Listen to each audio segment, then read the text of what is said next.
Народни будители от Павлина Павлова. По тази древна българска земя днес още бродят духове хайдушки. И както някога с бунтовен плам се борят, ала с думи вместо с пушки.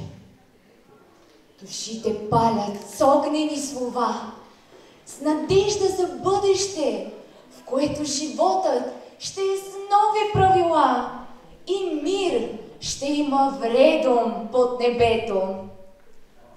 Те пазят спомени за славен път, вървят по стълба хиляди години, победни битки в сънища ехтят, а изгревът се ражда свят рубинен.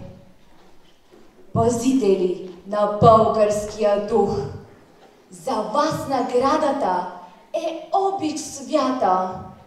Навред ви следва неумиращ слух, че сте потомци горди на земята.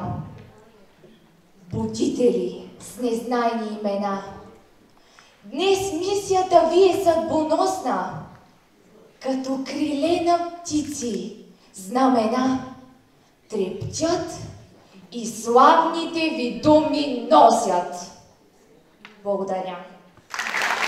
И ние благодарим за това изпълнение.